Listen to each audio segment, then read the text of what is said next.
वायु प्रदूषकों की बढ़ती संख्या ने ताजी, स्वच्छ हवा में सांस लेना लगभग असंभव बना दिया है। का कारण वायु प्रदूषण की सभी को अपने स्वास्थ्य की चिंता में छोड़ दिया है। वायु प्रदूषण सबसे बड़ा पर्यावरण हत्यारा है। दुनिया भर में 17 अरब से अधिक लोगों को मारता है। गणना करते समय ये औसतन 2.2 वर्ष तक हो गया है। चूंकि हवा में प्रदूषकों को हमारी नंगी आंखों से नहीं देखा जा सकता है, इसलिए हमें प्रदूषण के बढ़ते स्तर के स्रोतों का एहसास नहीं होता है। वायु प्रदूषण के स्रोतों को समझने के लिए हमें सबसे पहले वायु प्रदूषण के मूल कारणों को जानना होगा। जीवाश्म ईंधन का जलना। अधिकांश वायु प्रदूषण जीवाश्म ईंधनों के अधूरे जलने के कारण होता है। इनमें बिजली या परिवहन के लिए ऊर्जा का उत्पादन करने के लिए कोयला, तेल और गैसोलीन शामिल हैं। उच्च स्तर पर CO की रिहाई इंगित करती है कि कितना जीवाश्म ईंधन जलाया जाता है। ये हवा में नाइट्रोजन ऑक्साइड जैसे अन्य जहरीले प्रदूषकों का भी उत्सर्जन करता है। प्राकृतिक गैस और जीवाश्म ईंधन के जलने के कारण प्रदूषकों से प्रेरित हवा में सांस लेना हृदय की पंप करने की क्षमता को कम करता है पर्याप्त ऑक्सीजन। इसलिए व्यक्ति को विभिन्न श्वसन और हृदय रोगों से पीड़ित होना पड़ता है। जब जीवाश्म ईंधन को जलाया जाता है तो वे CO2 से अधिक का उत्सर्जन करते हैं।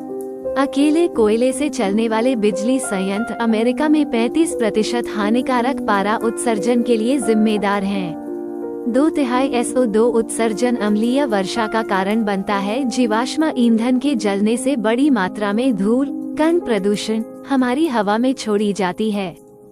औद्योगिक उत्सर्जन। औद्योगिक गतिविधियां हवा में कई प्रदूषकों का उत्सर्जन करती हैं, जो हवा की गुणवत्ता को हमारी कल्पना से कहीं अधिक प्रभावित करती हैं।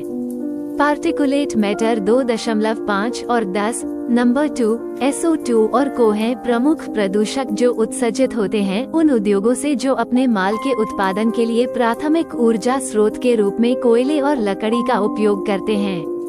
औद्योगिक प्रदूषण के प्रभाव आपके स्वास्थ्य से जुड़े हो सकते हैं। आपकी आँखों और गले में जलन, सांस लेने की समस्या, कई बार पुरानी बीमारी भी हो सकती है। VOCs और उद्योगों से अन्य उत्सर्जन अस्थमा और ब्रोंकाइटिस जैसे श्वसन संबंधी विकारों को एकत्र कर सकते हैं। O3 उद्योगों से भी निकलता है जो अस्थमा के दौरे में वृद्धि कर सकता है। सड़कों पर कारें दिन ब दिन बढ़ती जा रही हैं। इस बात से इनकार नहीं किया जा सकता है कि वायु प्रदूषण में वाहन प्रदूषण का प्रमुख योगदान है, खासकर शहरी शहरों में, जहां कार स्वामित्व की दर ग्रामीण क्षेत्रों की तुलना में अधिक है।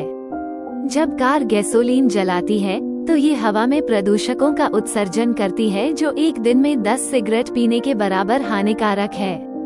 आपका वाहन उत्सर्जित करता है carbon monoxide, hydrocarbon, nitrogen oxide और पार्टिकुलेट मैटर PM 2.5 और PM 10।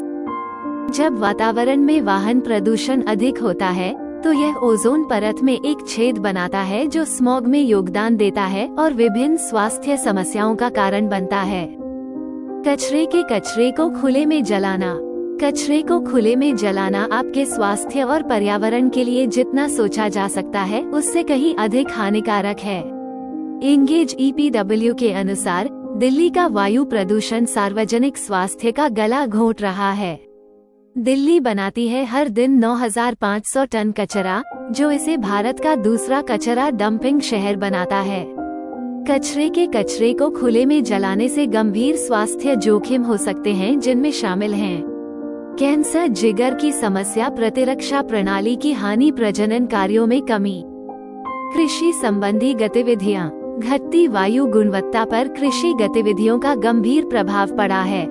शुरुआत करने के लिए कीटनाशक और उर्वरक मुख्य स्रोत हैं जो आसपास की हवा को दूषित करते हैं। आजकल फसलों और वनस्पतियों के त्वरित विकास के लिए कीटनाशकों और उर्वरकों को नई आक्रामक प्रजातियों के साथ मिलाया जाता है जो प्रकृति में नहीं पाई जाती हैं। एक बार छिड़काव करने के बाद कीटनाशकों की गंध और प्रभाव हवा में रह जाते हैं। कुछ पानी में मिल जाते हैं और कुछ जमीन में रिस जाते हैं, जिससे न केवल फसल नष्ट होती है बल्कि कई स्वास्थ्य संबंधी समस्याएं भी होती हैं।